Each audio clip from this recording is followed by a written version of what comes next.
まりそわそわしないであなたはいつでもキョロキョロ休みをするのはやめてよ Konbawa, salut à tous. Aujourd'hui, nous sommes à Tokyo, dans le quartier d'Ikebukuro, et je vous emmène au Urusei Yatsura Café. Alors, Urusei Yatsura, c'est un jeu de mots en japonais qui signifie en gros les gens bruyants venus de l'espace. Je sais, ça vous parle pas trop. Par contre, si je vous donne le titre français, Lamu, là je suis sûr que beaucoup d'entre vous comprendrez directement de qui on parle. Il s'agit de cette charmante et super sexy extraterrestre. Une série qui passait à l'époque du Club Dorothée et c'est tiré d'un manga de Rumiko Takahashi qui est un peu la big boss des mangakas féminines car on lui doit non seulement Lamu mais aussi Juliette Je t'aime, Inuyasha ou encore Ranma 1/2.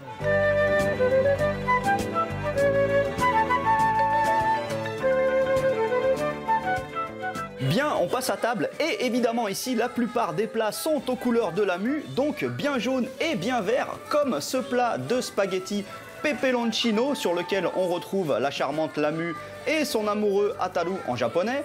À côté, ma boisson, elle aussi, est bien jaune et verte, hein. C'est un smoothie goût mangue et pomme verte. Et moi là, je me suis pris un plat non pas de Lamu, mais de la série Maison Ikoku en japonais, donc Juliette Je t'aime. Alors c'est une salade avec aussi à côté du riz et plein de foie ainsi que beaucoup de légumes. Mais le plus important c'est que on vous l'offre avec le célébrissime tablier Pio Pio que portait tout le temps Juliette. Moi j'étais amoureux d'elle quand j'étais petit, donc je suis ridicule mais j'assume.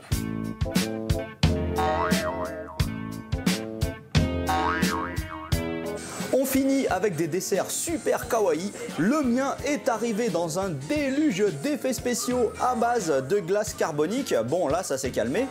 Et en fait c'est un dessert en l'honneur du petit Tenchan, le petit extraterrestre qui est toujours avec Lamu. Le problème c'est que quand il s'énerve, il crache des flammes, notamment au visage d'Ataru. Et du coup, il crame tout sur son passage. C'est pour ça que mes French Toast, là, ils ont l'air complètement brûlés. Bon, en fait, bien sûr, c'est du chocolat. Et il a même écrit un petit mot d'excuse, hein. Gomenne, ça veut dire je m'excuse. Et mon amie, elle s'est pris un dessert à l'effigie d'un ancien qui s'appelle Chelly, qui apparaît souvent dans la série Lamu. Et Chelly en anglais, ça veut dire cerise. C'est pour ça que ce sont des pancakes fourrés à la crème de cerise.